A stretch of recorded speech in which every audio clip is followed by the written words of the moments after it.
Si vous avez appris à travailler le bois en France, vous avez forcément croisé l'UREM. La combinée verte, lourde, increvable, plantée au milieu de l'atelier, celle sur laquelle un père formait son fils, celle dont on reconnaissait la couleur à l'autre bout d'un hangar poussiéreux.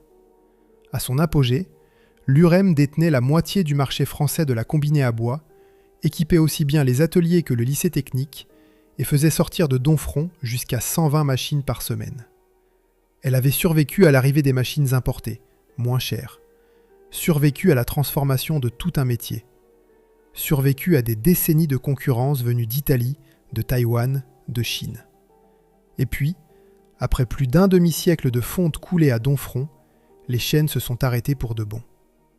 Comment une machine que possédait presque chaque menuisier de France a-t-elle pu tout simplement disparaître ? Chapitre 1. La fonte verte du bocage. Il y a, au sud de l'Orne, une commune qui s'appelle la Haute-Chapelle. Quelques fermes, des haies épaisses, des chemins creux. Le bocage normand tel qu'on se le figure, vert, humide, replié sur lui-même, à l'écart des grandes routes. Et au milieu de tout cela, un lieu-dit dont le nom raconte déjà une histoire. La Petite Forge.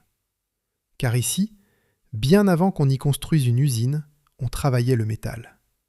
Le minerai du bocage, les forges de vallée, le marteau et l'enclume, une tradition vieille de plusieurs siècles. C'est là, en 1960, qu'un atelier est sorti de terre. Il s'appelait l'UREM. Jean-Paul Boisgontier y a passé 41 ans de sa vie. 41 ans. Presque toute une vie d'homme à l'intérieur des mêmes murs, à respirer la même odeur de sable de moulage et de métal chaud. Demandez-lui aujourd'hui qui a fondé l'UREM, et il vous répondra ce que répondent tous les autres, tous ceux qui ont donné 30 ou 40 ans à cette maison, on ne sait plus. C'est le premier mystère de cette histoire, et il faut le poser tout de suite, sans chercher à le combler. Le nom de l'homme, ou des hommes, qui ont créé l'UREM en 1960 ne figure nulle part. Ni dans les registres que l'on peut consulter, ni dans la presse locale, ni dans les inventaires du patrimoine. Le mot lui-même, ce l'UREM, qu'on a peint pendant un demi-siècle sur le flanc de dizaines de milliers de machines, on ne sait plus ce qu'il signifie. Une contraction de nom, des initiales, un toponyme oublié, personne ne peut le dire avec certitude. Une entreprise qui allait équiper l'atelier de presque chaque menuisier de France a commencé par effacer le nom de celui qui l'avait voulu. C'est une chose étrange, et il faut la garder en tête. Nous allons suivre la trace de cette maison pendant plus d'un demi-siècle, nommer ceux qui l'ont rachetée, ceux qui l'ont vendue, ceux qui l'ont laissé mourir. Mais celui qui l'a fait naître, lui, restera dans l'ombre jusqu'au bout. Ce qu'on sait, en revanche, c'est ce qu'elle était. Et il n'est pas indifférent qu'elle soit née à cet endroit-là. Le bocage ornais n'a pas attendu 1960 pour connaître le feu et le métal. Depuis des générations, on y forgeait, on y battait le fer dans de petites forges de vallée, le long des cours d'eau. Le nom même de la petite forge en porte le souvenir.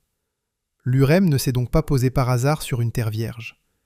Elle est née sur un sol qui savait déjà ce qu'était la fonderie, qui avait dans ses familles des hommes habitués à la chaleur, au métal, aux gestes précis. L'usine nouvelle a planté ses racines dans une terre ancienne. Et dès l'origine, l'UREM n'est pas un simple atelier de montage où l'on assemble des pièces venues d'ailleurs. C'est une unité complète, intégrée, une fonderie, un atelier d'usinage, un atelier de peinture, le tout sur le même terrain. Cela peut sembler un détail technique. C'est en réalité le cœur de toute l'histoire. La plupart des fabricants de machines, à cette époque comme aujourd'hui, achètent leurs pièces de fonte à des sous-traitants, puis les assemblent. L'UREM, elle, fond ses propres pièces. Les bâtis, les tables, les paliers, tout ce qui fait le squelette d'une machine sort de la fonderie maison. On coule le métal ici, on l'usine ici, on le peint ici. Rien d'essentiel ne vient de l'extérieur. Pourquoi est-ce si important ? Parce que la qualité d'une machine à bois tient avant tout à sa masse et à sa rigidité. Une combinée qui vibre, qui plie sous l'effort, ne fera jamais une coupe nette. Il lui faut un bâti lourd, dense, coulé d'un seul tenant, qui absorbe les efforts sans broncher. En maîtrisant sa propre fonderie, l'UREM maîtrisait précisément ce qui faisait la différence. Et c'est de là que viendra la légende des machines l'UREM. Leur masse, leur stabilité, leur longévité. Des machines qu'on disait increvables parce qu'elles l'étaient vraiment. Pour comprendre comment une telle usine a pu naître en 1960 et prospérer si vite, il faut se souvenir de ce qu'était la France de ces années-là. Les 30 Glorieuses. Le pays se reconstruit, se modernise, s'équipe. Et partout, dans les villes comme dans les bourgs, des milliers de petits ateliers de menuiserie et d'ébénisterie veulent passer à la machine. Le problème, c'est qu'ils n'ont ni la place, ni l'argent. Imaginez l'atelier d'un menuisier de cette époque, dans une rue d'une petite ville de province. Un local exigu, un établi. Quelques outils à main hérités d'un père. Pour s'équiper correctement, il devrait acheter une scie circulaire, une dégauchisseuse, une raboteuse, une toupie, une mortaiseuse. 5 machines. 5 moteurs. 5 en prise au sol, dans un espace qui fait parfois la taille d'un garage. C'est impossible. Il n'a la place que pour une seule machine et il n'a les moyens que d'une seule machine. L'UREM va répondre à ce problème par une idée simple et redoutable, la combiner. Une seule machine, un seul bâti de fonte, un seul moteur qui réunit toutes ces opérations. Le menuisier scie sur un côté, dégauchit sur l'autre, rabote, toupille, mortaise, tout cela sur le même établi en passant d'une fonction à l'autre. Pour le petit atelier français, c'est exactement la réponse qu'il attendait.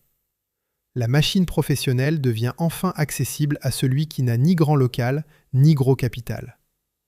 Et c'est cette machine-là, la combinée à bois, qui va porter l'UREM sur ses épaules pendant un demi-siècle. Chapitre 2. Une machine pour tous les métiers.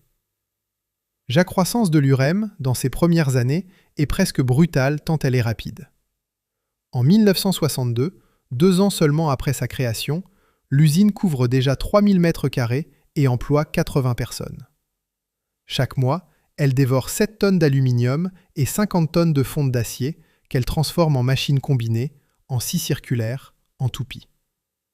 10 ans plus tard, en 1972, le site s'étend sur 25 000 m², dont 13 000 couverts. 191 personnes y travaillent. Et cette année-là, l'usine sort 4 000 machines. 4 000 en une seule année, dans un canton de l'Orne où il ne semble jamais rien se passer. L'usine a grandi si vite que le berceau lui-même est devenu trop petit. La petite forge, le lieu des origines, est abandonné.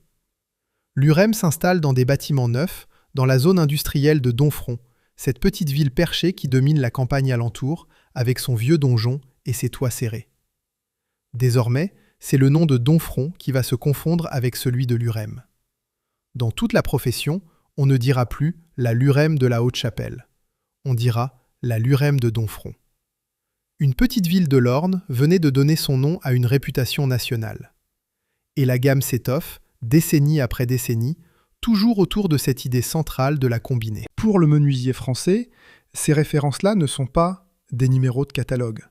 Ce sont des compagnons de travail, des noms qu'on prononce avec la familiarité qu'on réserve aux outils qu'on connaît par cœur.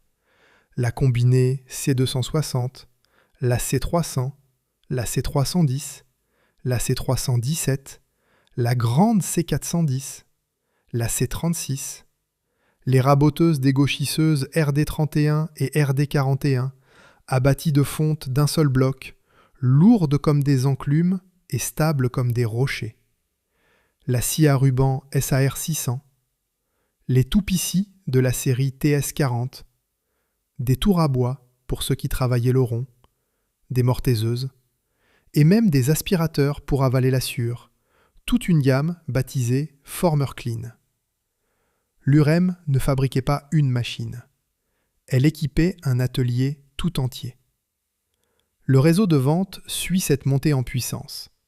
Des revendeurs, dans chaque région, présentent les machines vertes, les démontrent, en assurent l'entretien et les pièces détachées. Car une combinée n'est pas un achat que l'on fait à la légère.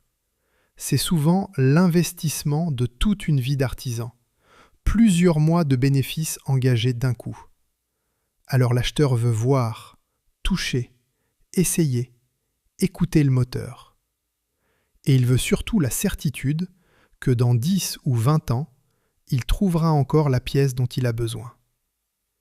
L'UREM a bâti cette confiance-là patiemment, atelier après atelier, région après région. Et bientôt, ces machines ne s'arrêtent plus aux frontières. Elles partent vers la Belgique, vers l'Espagne, vers l'Afrique du Nord, partout où un homme de métier cherche un outil solide à un prix juste. La fonte de Domfront s'exporte sans bruit, comme tout ce que faisait cette maison. Puis, peu à peu, la maison descend aussi vers le grand public, vers l'artisan du dimanche, le passionné, l'homme qui veut une vraie machine de professionnel dans son garage. Les séries Maxi 26+, Optal 26, vendues, dit-on, à des dizaines de milliers d'exemplaires. Et c'est ainsi que le verre de l'UREM, ce verre un peu sombre, un peu sévère, est entré dans les ateliers de toute la France. Pas par la publicité, pas par les magazines, mais par le travail réel, par les copeaux, par la poussière de bois, là où il comptait. Le menuisier de quartier, le charpentier, le professeur de lycée technique, l'ébéniste de campagne, tous, à un moment, ont posé la main sur une combinée verte de Domfront. Car c'est une chose qu'il faut comprendre sur l'UREM. Sa renommée ne s'est jamais construite sur l'image. Elle s'est construite sur la machine elle-même, sur le poids de la fonte sous la paume, sur le fait qu'une combinée l'UREM, achetée par un père, pouvait encore servir au fils et parfois au petit-fils. On ne change pas une machine qui dure 40 ans. Et c'est précisément ce qui fera, plus tard, l'une des grandes faiblesses commerciales de la maison. Ses clients revenaient trop rarement, parce que leur machine ne mourait pas. Mais en 1972, personne ne formule encore les choses ainsi. On voit seulement une usine qui grandit, une commande qui en appelle une autre, un nom qui se répand de bouche à oreille, d'atelier en atelier, sur tout le territoire. La meilleure publicité de l'UREM, c'était la machine du voisin, qui marchait toujours. Chapitre 3. Le verre increvable. Pour saisir ce qu'était l'UREM à son sommet, il faut entrer dans l'usine. Pas dans les chiffres, pas encore. Dans l'usine elle-même, telle qu'un ouvrier la vivait, jour après jour, équipe après équipe. C'est d'abord la chaleur qui vous saisit, la fonderie, le cœur battant du site, là où l'on coule le métal en fusion dans les moules de sable. Une chaleur qui frappe le visage à plusieurs mètres, une lumière orange qui danse sur les murs et sur les visages, et cette odeur, impossible à confondre avec aucune autre, de sable brûlé, de terre et de métal liquide. Les fondeurs préparent leurs moules, vérifient leur sable, surveillent la température comme on surveille un feu qu'on connaît depuis l'enfance. Puis vient la coulée. Le métal en fusion descend, remplit le moule, et l'on retient son souffle, car tout se joue en quelques secondes.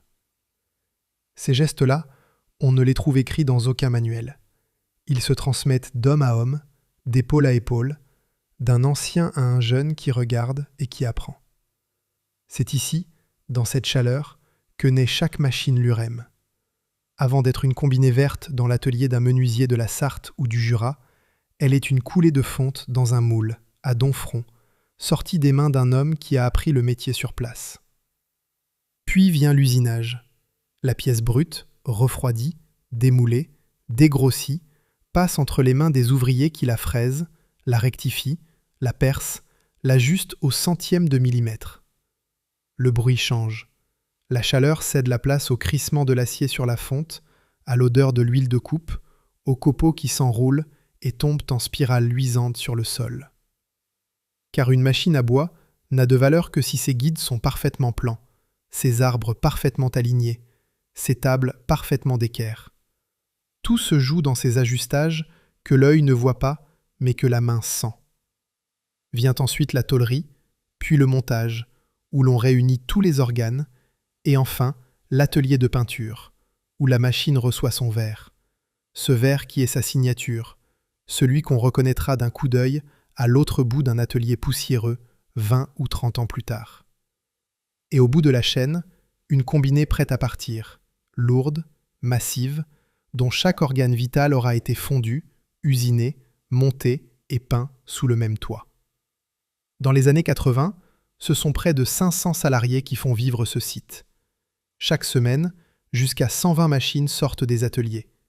120 machines par semaine, expédiées vers les menuisiers, les ébénistes, les lycées professionnels, les revendeurs de France et d'ailleurs.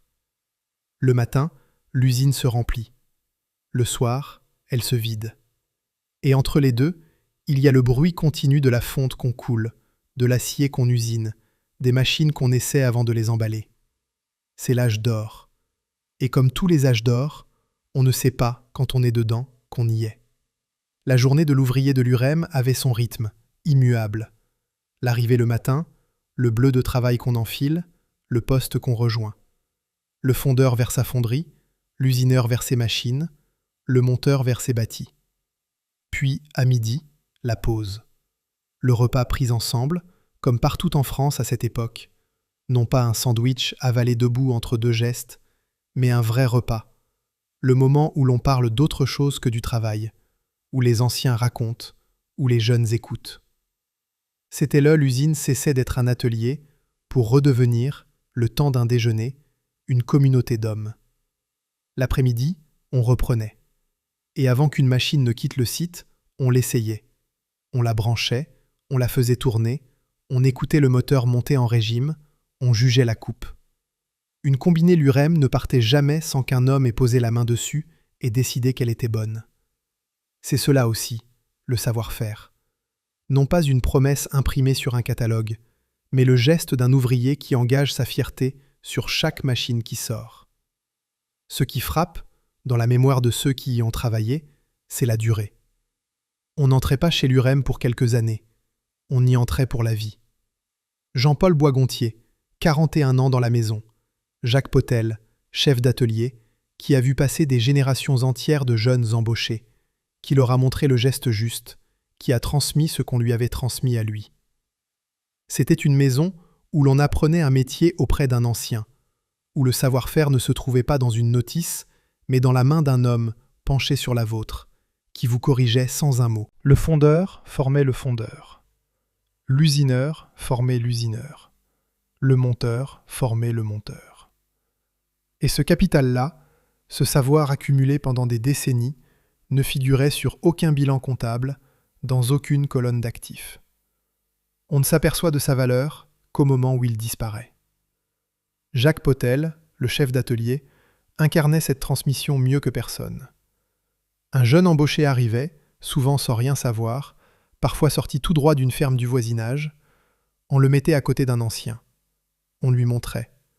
On le laissait rater, puis recommencer, puis comprendre. Et au bout de quelques mois, quelques années, il tenait à son tour son poste, et un jour, c'est lui qui formerait le suivant. C'est ainsi que le savoir de Lurem s'est transmis, non par des cours et des manuels, mais par le geste répété, corrigé, perfectionné, d'une main à l'autre. Jean-Paul Boisgontier, lui, a vu défiler tout cela pendant 41 ans.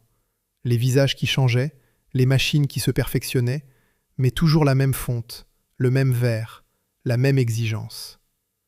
Quand un homme passe 40 ans au même endroit, à faire un travail qu'il maîtrise et dont il est fier, ce n'est plus seulement un emploi.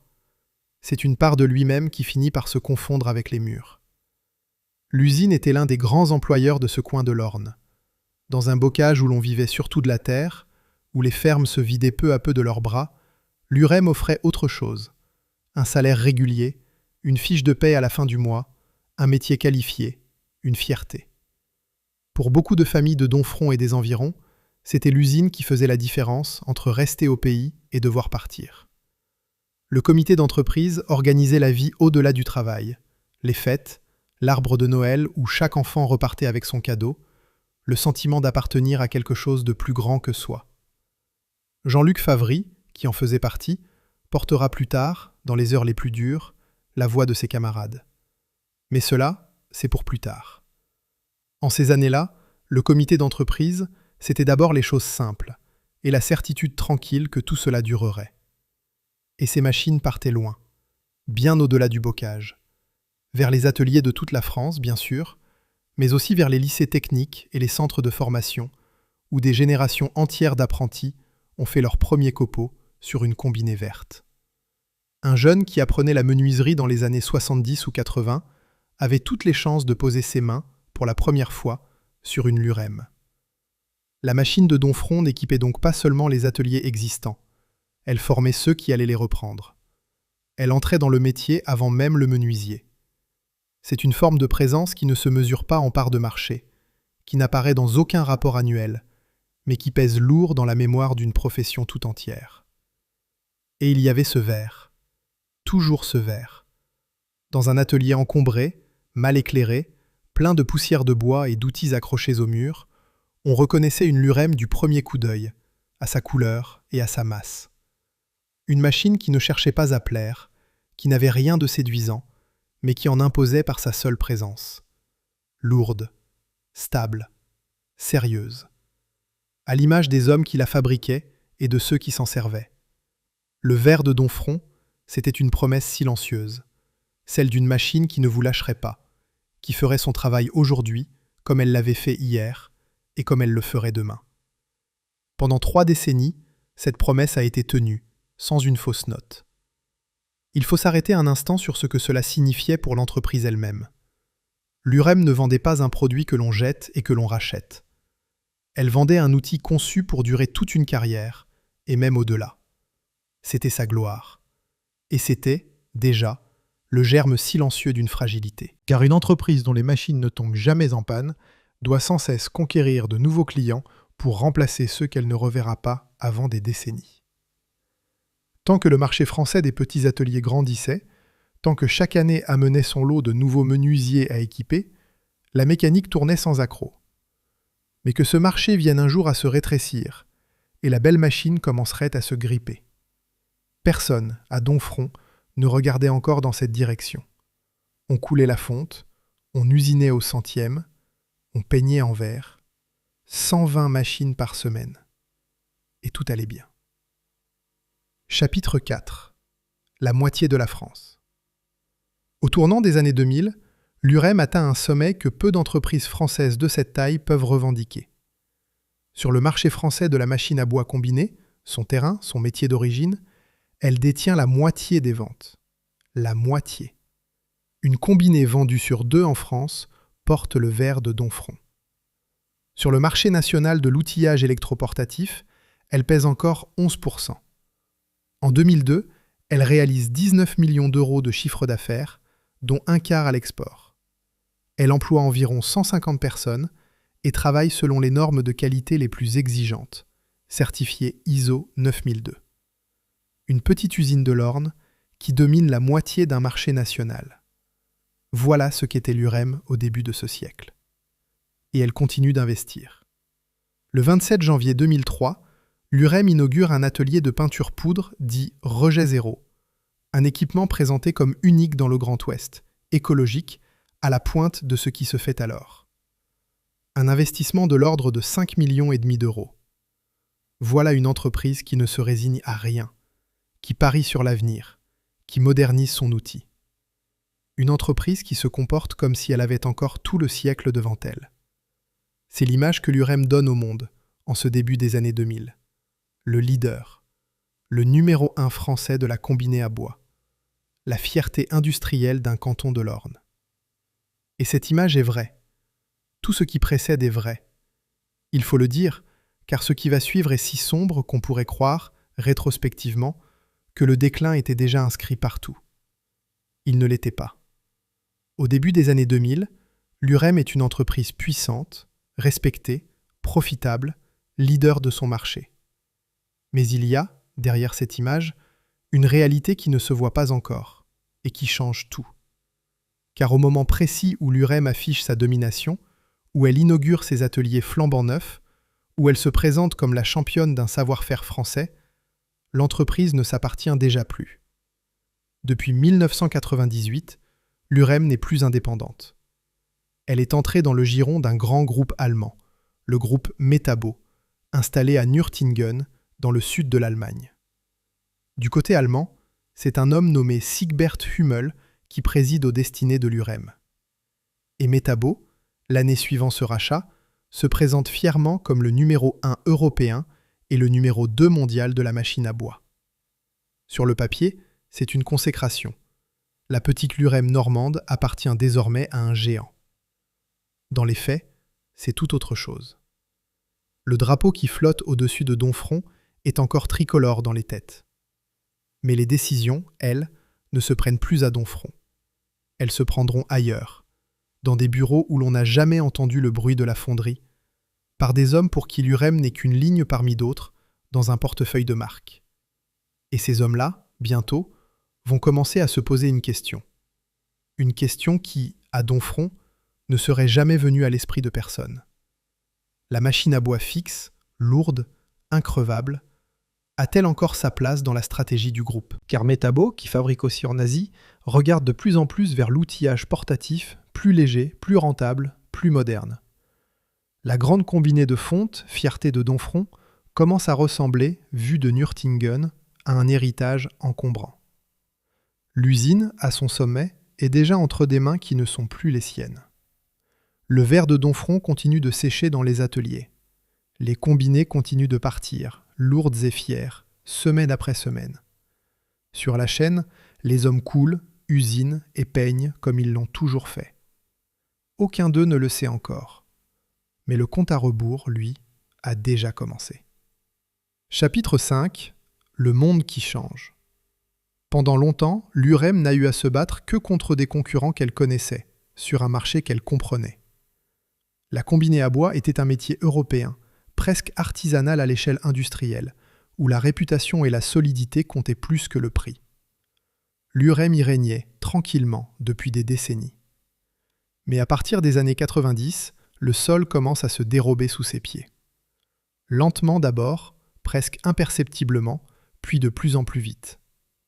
Le premier coup vient de la mondialisation.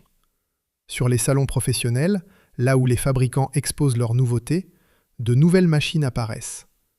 Elles viennent d'Italie, d'Autriche, de Tchéquie, de Taïwan et bientôt de Chine. Des combinées qui ressemblent à celles de Domfront, qui font à peu près le même travail, mais qui coûtent beaucoup moins cher. Les noms se multiplient. Roblan en Belgique, le grand groupe italien qui réunit les marques SCM, Minimax et Siccar, les Autrichiens Felder et Hammer, et puis Kitty, Lehmann, Holzmann, le Tchèque Rodjek. Pour le menuisier qui s'installe, qui calcule, qui compte ses sous avant d'investir, l'écart de prix devient impossible à ignorer. La fonte massive de Domfront, sa longévité légendaire, son sérieux, tout cela se paie. Et ce prix-là se compare désormais à des machines plus légères, souvent en aluminium plutôt qu'en fonte, fabriquées dans des pays où la main-d'œuvre vaut une fraction du salaire normand. Et c'est là toute la difficulté. Car une machine en aluminium, plus légère, moins chère, ne vaut pas une machine en fonte. Elle vibre davantage, elle dure moins longtemps, elle perd ses réglages plus vite. Le professionnel exigeant le sait. Mais tous les acheteurs ne sont pas des professionnels exigeants, et même ceux qui le sont doivent compter. Quand l'écart de prix devient trop grand, la qualité finit par perdre. Lentement, le marché se déplace vers le bas, vers le moins cher, vers le suffisant. Et l'Urem, qui avait toujours vendu le meilleur, se retrouve à défendre une exigence dont une partie du marché ne veut plus payer le prix. Le deuxième coup est plus sournois, parce qu'il vient de la qualité même des machines l'Urem. Souvenez-vous, la combinée de Domfront était faite pour durer toute une vie. C'était sa gloire. C'est devenu son piège. Car pendant que le marché se resserre, les machines l'Urem déjà vendues, elles, continuent de tourner. Increvables. Le menuisier qui a acheté sa combinée dans les années 80 n'a aucune raison d'en racheter une. La sienne marche encore parfaitement et marchera encore 20 ans. Une entreprise dont les produits ne meurent jamais doit trouver sans cesse de nouveaux clients pour vivre. Et les nouveaux clients, eux, se faisaient rares, ou achetés ailleurs, moins cher.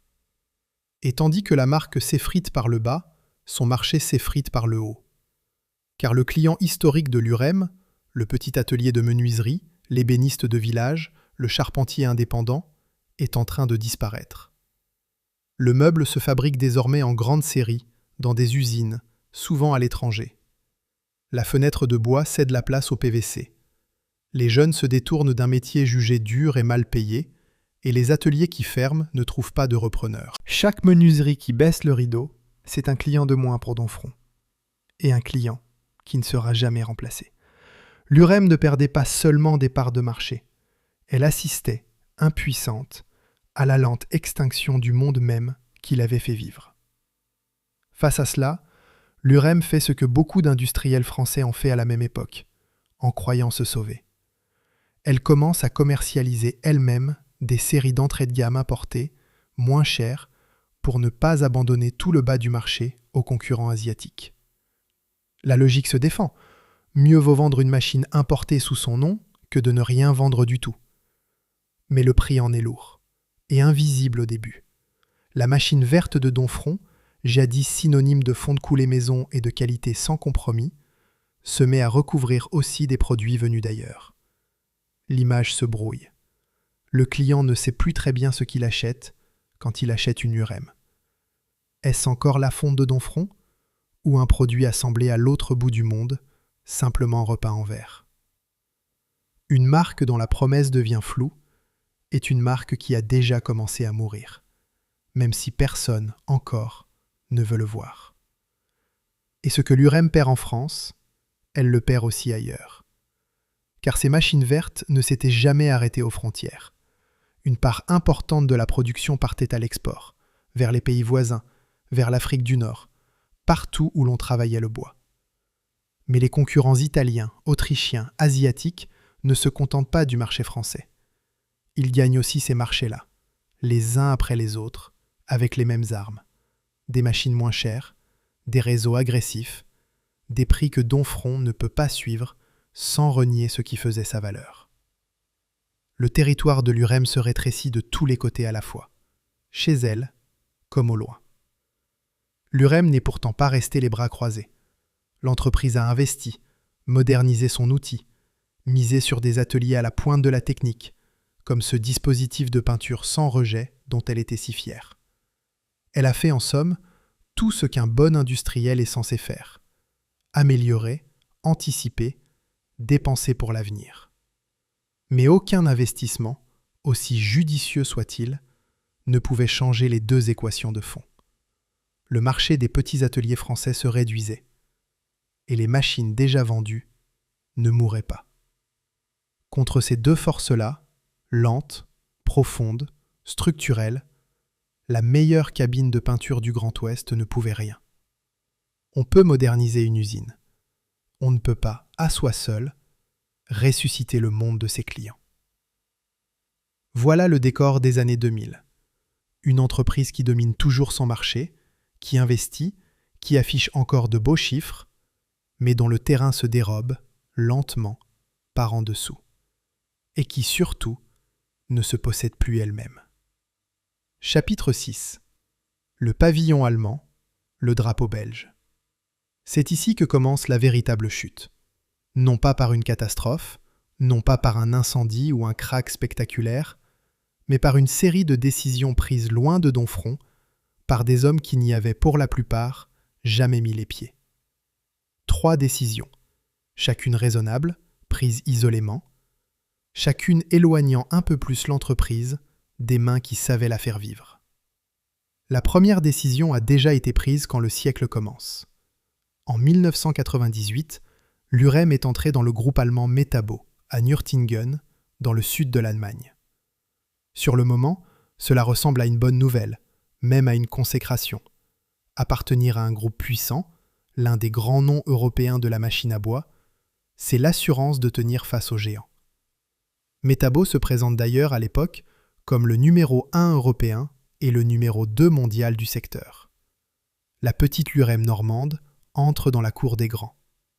Mais Metabo a sa propre logique, et cette logique n'est pas celle de Donfront. Le groupe se rêve en spécialiste de l'outillage électroportatif.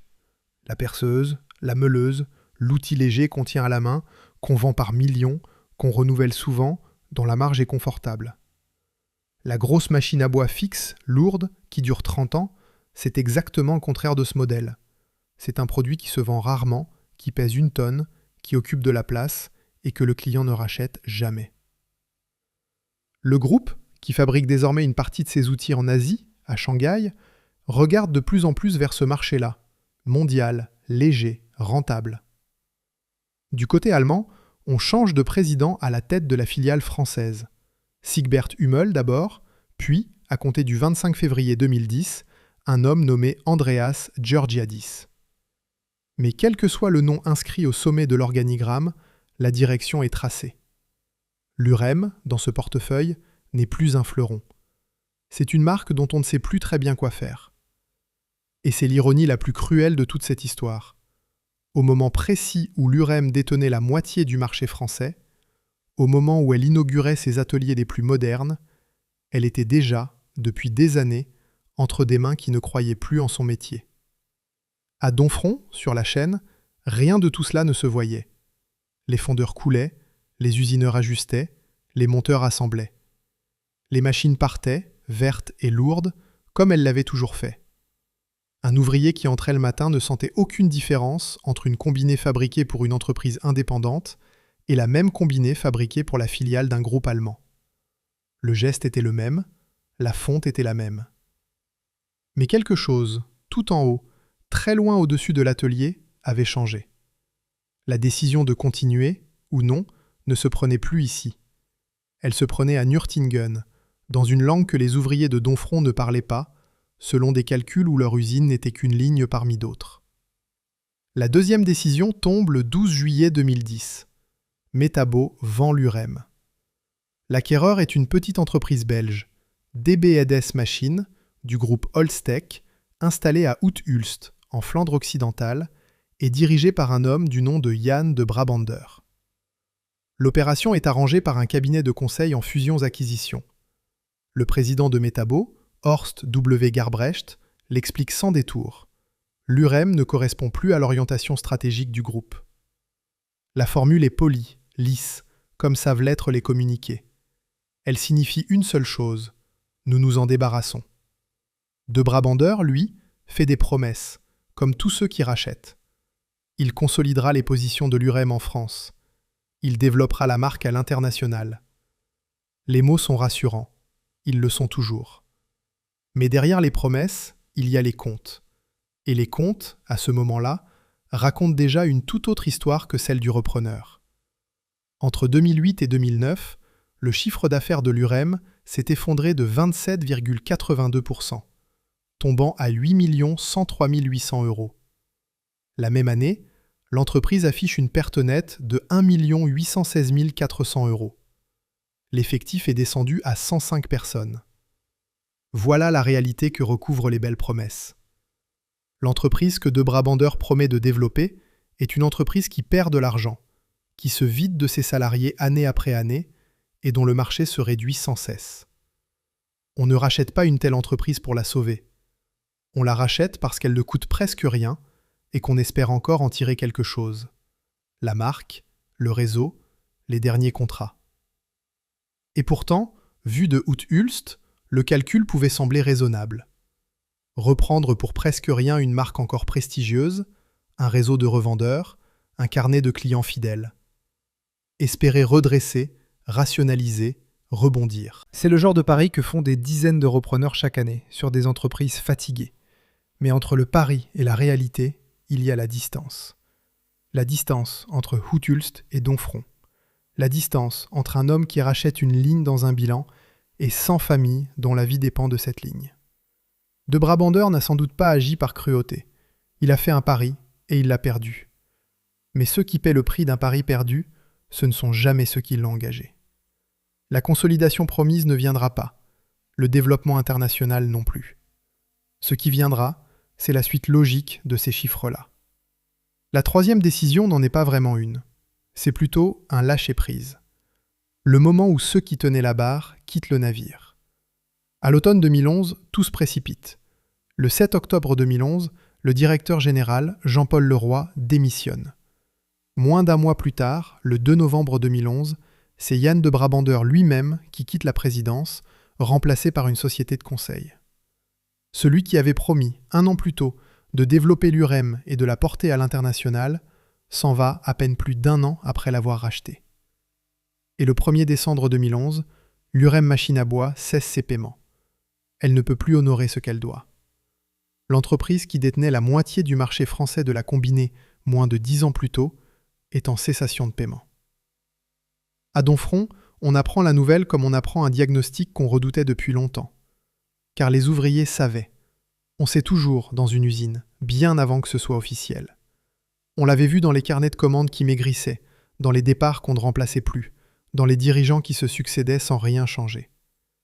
Mais savoir ne console de rien.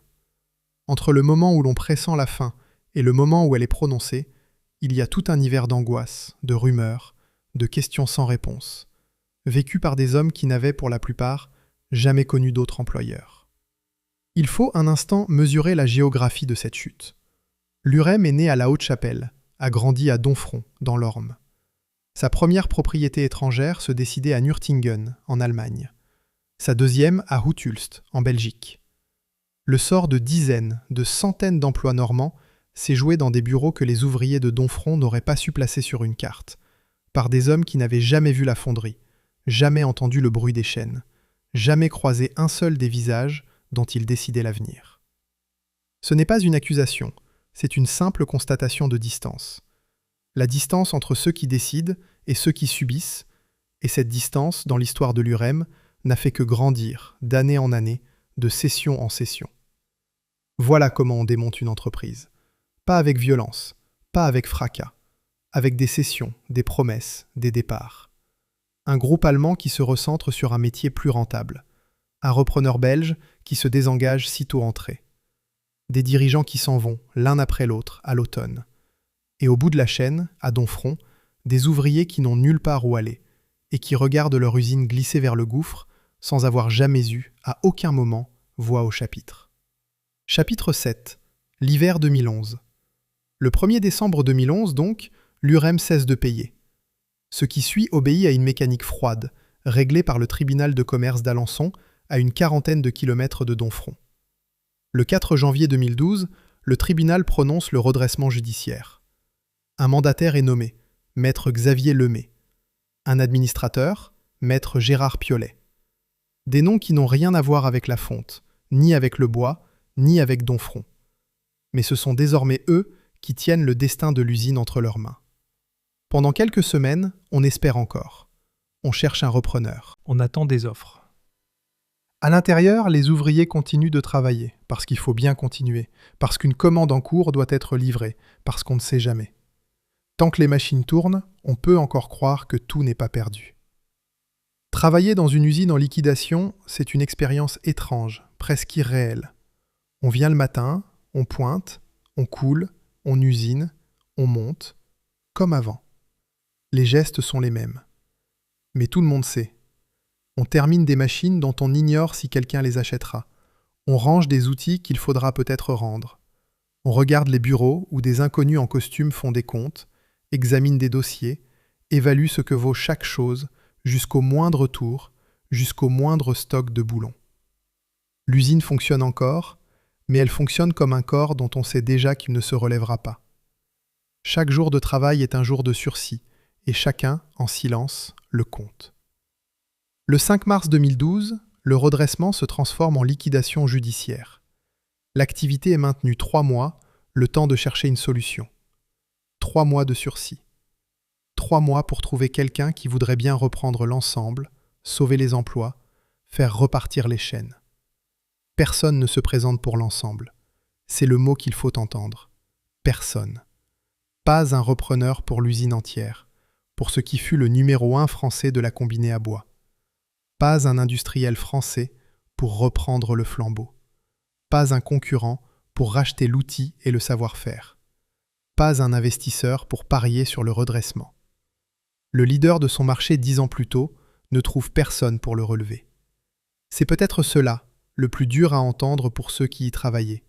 Non pas qu'on les ait sacrifiés dans un grand drame, mais qu'à la fin, plus personne n'ait même voulu d'eux. Une usine peut mourir de bien des manières. de la concurrence, des dettes, des mauvais choix de ses propriétaires. La plus froide de toutes, c'est celle-là. Mourir de l'indifférence. Mourir parce qu'au moment où l'on cherche une main tendue, il ne s'en présente plus aucune. Le 14 mai 2012, à l'audience, une seule offre est sur la table. Et elle ne concerne pas l'usine. Elle ne concerne que la fonderie. La fonderie, ce cœur historique de l'UREM, ce qui faisait sa singularité depuis 1960, le seul endroit où l'on coulait encore du métal. Un repreneur veut bien la fonderie, et 20 emplois avec elle. 20 sur les 73 qui restent. Cela signifie que 53 personnes vont rester sur le carreau. Ce jour-là, devant le tribunal, c'est Jean-Luc Favry, du comité d'entreprise, qui porte la voix de ses camarades. Le même homme qui, du temps de l'âge d'or, organisait les arbres de Noël et les fêtes de l'usine. Il est là, désormais, non plus pour distribuer des cadeaux aux enfants, mais pour tenter de sauver ce qui peut l'être de la vie de ses collègues. Le 22 mai 2012, le tribunal arrête le plan. La fonderie est cédée à l'atelier de mécanique générale, dirigé par Daniel Fermin. Et Daniel Fermin n'est pas un inconnu. C'est un ancien salarié de l'UREM, un homme de la maison qui revient sauver le seul morceau qu'on puisse encore sauver. La fonderie devient la fonderie Donfrontaise. 20 emplois préservés sur les 73 derniers. L'entrée en jouissance est fixée au 1er juin 2012. Pour les 53 autres, il n'y a rien. 53 personnes dans un canton rural de l'Orne où le travail ne court pas les rues. 53 hommes et femmes qui, pour beaucoup, n'avaient jamais connu d'autres employeurs. Des fondeurs, des usineurs, des monteurs, dont le métier précis, couler un bâti de combiné, l'ajuster au centième, ne servait en réalité qu'ici. Quand on a passé 30 ans à fabriquer des machines à bois dans une seule usine et que cette usine ferme, on ne se reconvertit pas du jour au lendemain. On le sait, ce jour-là, en sortant du tribunal. Et il n'y a pas que. Derrière chacun de ces 53, il y a une famille, un crédit, une maison, des enfants à élever. Il y a, à Donfront et dans les communes alentours, des commerces qui vivaient en partie des salaires de l'UREM, une vie locale qui s'était organisée depuis un demi-siècle autour de cette usine. Quand le plus gros employeur industriel d'un petit bassin rural disparaît, ce n'est pas seulement une usine qui ferme. C'est une part de l'équilibre d'un territoire qui bascule, sans bruit, loin des caméras et des grands discours. Le 5 juin 2012, l'UREM Machine à Bois cesse complètement son activité. La combinée verte de Donfront ne sera plus jamais fabriquée. Les chaînes s'arrêtent, les ateliers se taisent. 53 hommes et femmes franchissent une dernière fois le portail. Ils avaient été 500 dans les années où l'usine tournait à plein, où 120 machines sortaient chaque semaine. 53. C'est, à soi seul, la mesure de tout ce qui avait déjà été perdu, bien avant cette dernière perte. Il n'y a pas eu de coulée d'adieu, pas de cérémonie, pas de discours. Une entreprise qui avait coulé sa propre fonte pendant un demi-siècle s'est éteinte un jour de juin, dans le silence administratif d'un jugement rendu ailleurs, dans une ville où personne n'avait jamais entendu le bruit de la fonderie de Donfront, ni respiré l'odeur du sable brûlé. Le portail est resté fermé. Le parking, où s'étaient garées tant de voitures à 6 heures du matin, s'est vidé pour de bon. La fonderie, où le métal avait coulé pendant plus d'un demi-siècle, a refroidi. Et le silence est tombé sur les halles, ce silence particulier des usines mortes, qui n'est pas seulement l'absence de bruit, mais la présence d'un vide, là où il y avait, la veille encore, le travail des hommes. Une combinée sur 2, en France, était sortie de cet endroit. Désormais, il n'en sortirait plus rien. Chapitre 8. Le marteau du commissaire-priseur. Quand une usine meurt, il reste des choses. Des machines, des stocks, des pièces détachées, des plans, des brevets. Et ces choses, il faut bien les vendre, pour rembourser ce qui peut l'être. Le 5 février 2013, ce qui restait de l'UREM est passé sous le marteau du commissaire-priseur. Les machines-outils, les stocks de pièces, le matériel des ateliers. Et, dans le catalogue de la vente, un lot qui résume à lui seul toute l'histoire. Un lot intitulé en toutes lettres « Marque l'UREM, brevet, fichier client, service après-vente technique ». Tout ce qui faisait l'âme de l'entreprise, son nom, son savoir-faire breveté, la mémoire de ses clients accumulée pendant un demi-siècle, réduit à un numéro de lot adjugé au plus offrant par maître Frédéric Nowakovski. Les brevets techniques de celui qui fut le numéro 1 européen de la combinée à bois, dispersés à la criée parmi les ferrailleurs, les négociants et quelques artisans venus chercher une bonne affaire. Ce jour-là, ils étaient quelques-uns à être revenus.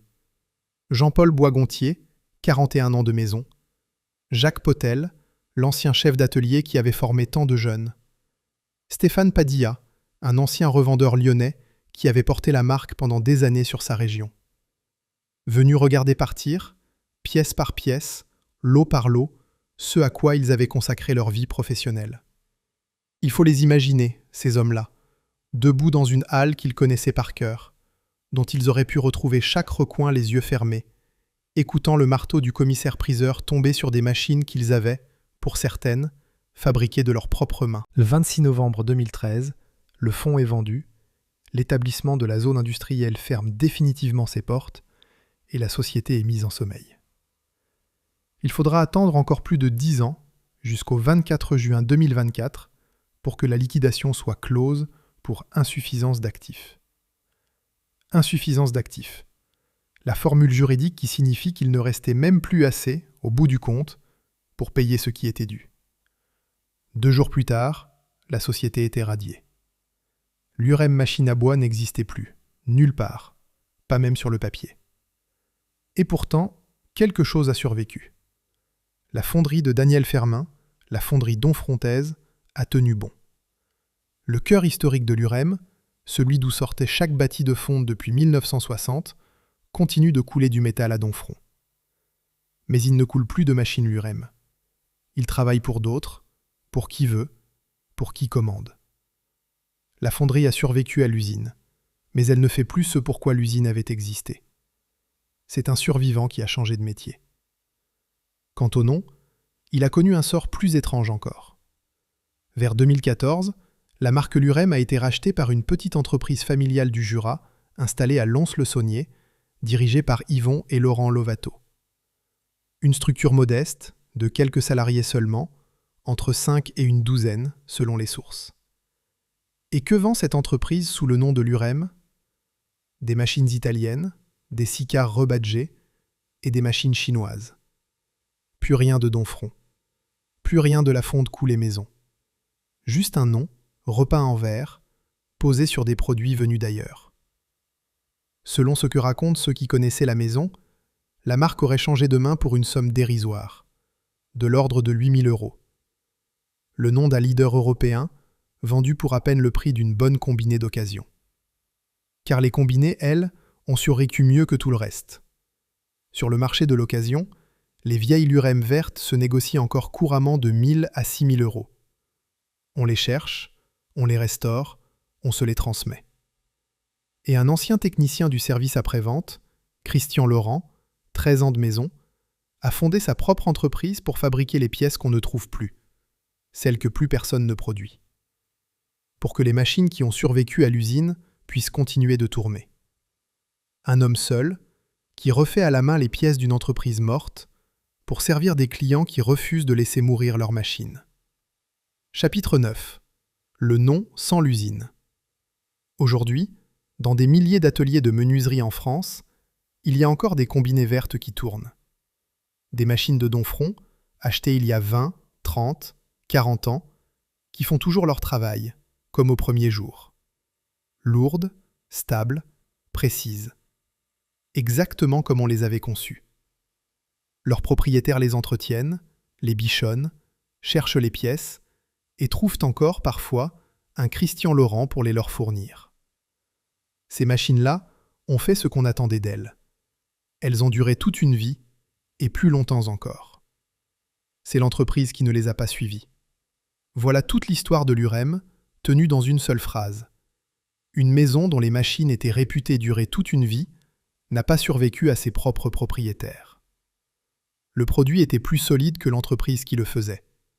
La fonte a tenu, le savoir-faire a tenu, dans les mains des hommes qui le portaient. C'est tout le reste, la propriété, la stratégie, les promesses faites et non tenues, qui a cédé. Il y a une image dans cette histoire qui dit tout. Les brevets techniques du numéro 1 européen de la combinée à bois partant au marteau du commissaire-priseur parmi les ferrailleurs. Et, au même moment, à des centaines de kilomètres de là, dans l'atelier d'un menuisier, une combinée verte de Donfront qui tourne encore, parfaitement, sans rien savoir de tout cela. La machine a survécu à ses propres plans. L'objet a survécu à l'idée. C'est l'exact inverse de ce qu'on attend d'une entreprise. Le nom existe toujours. On le voit encore, sur des machines neuves, dans des catalogues. Mais ce n'est plus le même verre, ni la même fonte, ni les mêmes mains. C'est un nom qui voyage désormais sans l'usine qui l'avait porté. Un nom détaché de son lieu, de sa terre, de son bocage normand. Et à Donfront, la fonderie coule toujours son métal. Mais elle ne coule plus de l'urème. Les bâtis qui faisaient la fierté de toute une profession, les tables d'équerre ajustées au centième, les combinées vertes de presque tous les menuisiers de France, tout cela appartient au passé. Il reste les machines, dans les ateliers, fidèles au poste, increvables jusqu'au bout. Il reste quelques hommes qui se souviennent et qui étaient là, debout, le jour du marteau. Et il reste un nom, peint sur des machines qui ne viennent plus d'ici.